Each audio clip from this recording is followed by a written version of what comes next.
নমস্কার, জয় শ্রী গণেশ। স্বাগতম আপনাদের প্রত্যেককে আজকের বিশেষ পর্বের অনুষ্ঠানে। আলোচনা করব আজকে যে রাশিটিকে নিয়ে। রাশিটি কিন্তু কন্যা, ভার্গো। কন্যা রাশি ষষ্ঠ এবং দ্বাদশ ভাব অ্যাফ্লিক্টেড হতে চলেছে due to Rahu and Ketu and their position. দেখুন, আমরা একটা জিনিস খুব ভালোভাবে লক্ষ্য করলাম যে 23শে ফেব্রুয়ারি 2026 মঙ্গল কুম্ভ রাশিতে প্রবেশ করতে চলেছে।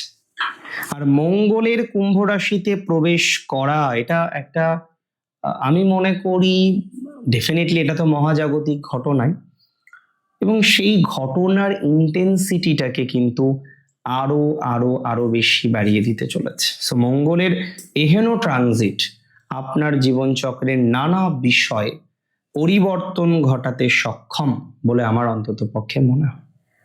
2026 সালে আমি কয়েকটি বিষয় লক্ষ্য করলাম, খুব দায়িত্ব নিয়ে আপনাদের বলছি যে এই যে 170 দিন 23শে ফেব্রুয়ারি থেকে 12ই জুলাই 12 জুলাই 2026 very very very very very important.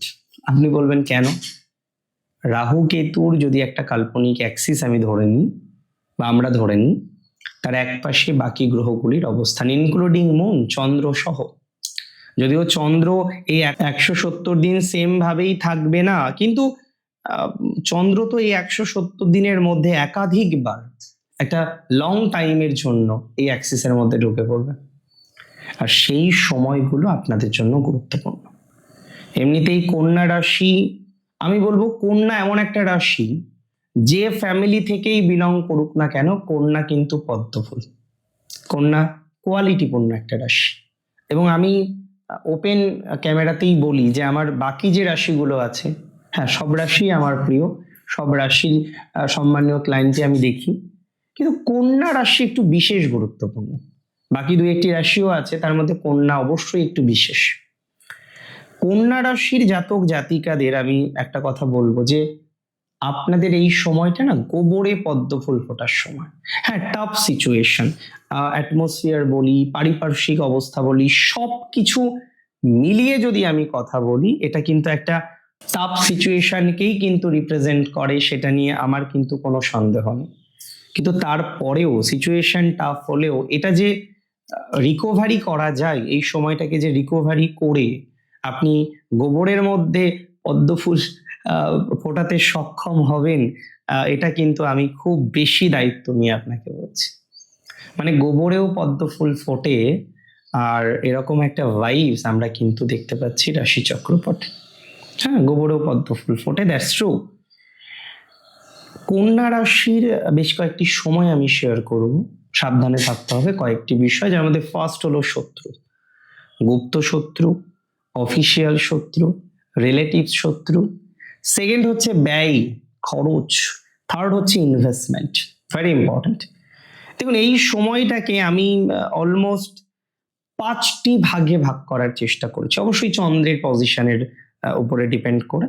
প্রথম যে টাইমিং 17ই মার্চ থেকে 29শে মার্চ, এই সময়ে সাবধানে তো থাকতেই হবে আপনাকে। প্রথম সাবধানতা রাখতে হবে শত্রু থেকে, কেননা এই সময়ে শত্রুর প্রভাব অনেক অনেক অনেক বেশি মাত্রায় লক্ষ্য করা যায়। এই সময়ে শত্রু থেকে জটিলতার সম্ভাবনাটা যথেষ্ট পরিমাণে কিন্তু লক্ষ্য করতে পারছি। শত্রুর জায়গাটা এই সময় ভালো দেখছি না। গুপ্ত শত্রু, কাল্পনিক বিভিন্ন রকম শত্রু এগুলো আছে, কাল্পনিক নয় বাস্তবিক শত্রু আছে, সেফ থাকতে হবে এই সময় 17ই মার্চ থেকে 29শে মার্চ। ইনভেস্টমেন্টে বিশেষ সচেতনতা রাখতে হবে আপনাকে। শেয়ার মার্কেট, বিভিন্ন ট্রেডিং ইম্পর্টেন্ট। এই সময় কাউকে ধার দেওয়ার ক্ষেত্রে 25 বার নয় 500 বার ভাবতে হবে, বিকজ এই সময়টা ধার দেওয়ার জন্য আপনার আদর্শ নয়, বিকজ এই সময় আপনি ধার দিয়ে পড়তে পারেন ভয়ানক এক বিপদে। আর আমি কেন, কেউই চাইবেন আপনি বিপদে পড়ুন।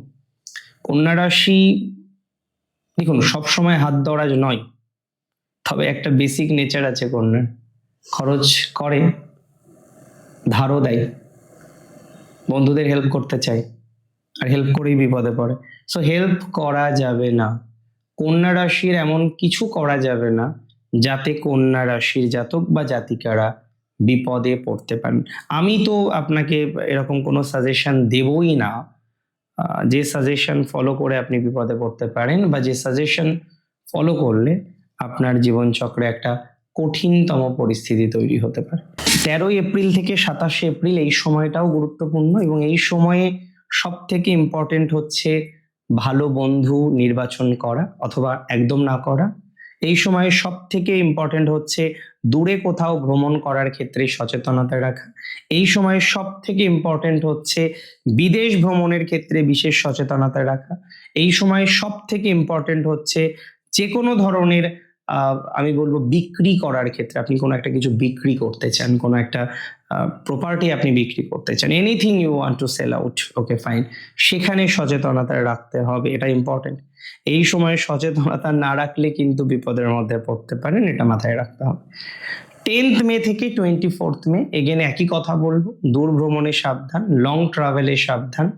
যারা একটু রিস্ক নিয়ে ভ্রমণ করেন সাবধানে থাকতে হবে। রিস্ক নিয়ে ভ্রমণ করা যাবে না, মাইন্ড ইট, রিস্ক নিয়ে কোনো রকম ভ্রমণ করা যাবে না, করলে কিন্তু বিপদে পড়তে পারেন। এই সময় সন্তানের জায়গাটাকে বিশেষ নজর দিতে হবে।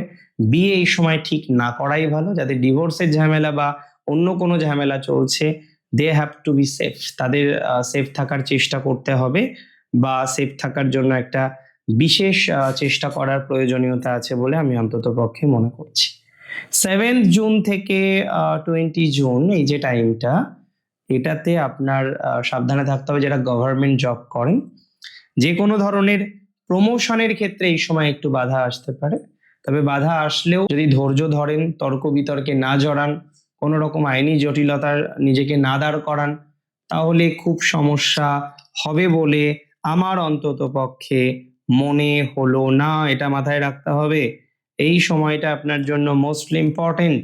যদি এটা মেনটেন না করতে পারেন, হয়তো সাম প্রবলেম মে অ্যারাইজ, কিছু সমস্যা চলে আসতে পারে। অ্যান্ড আরেকটা টাইমিং আমি বলে দিই, 5 জুলাই থেকে 12 জুলাই। 12 জুলাই অ্যাকচুয়ালি শুক্র কেতুর অ্যাক্সিস থেকে বেরিয়ে যাবে, কারণ শুক্রর ডিগ্রি 7 ডিগ্রির উপরে চলে আসছে 12 জুলাই 2026। তো এখানে আর কালসর্পের প্রভাব আসবে না। তবে এই সময়টাও ইম্পর্টেন্ট। কেন ইম্পর্টেন্ট? কারণ এই সময়ে অনেক সময় দেখা যেতে পারে কোনো রকম বিপরীত লিঙ্গের মানুষ থেকে আপনি বিপদে পড়তে পারেন, এবং এটা খুব ইম্পর্টেন্ট। কোনো রকম বিপরীত লিঙ্গের মানুষ থেকে আপনাকে সেফ সাইডে থাকতে হবে, তা না হলে সমস্যা হয়ে যাবে।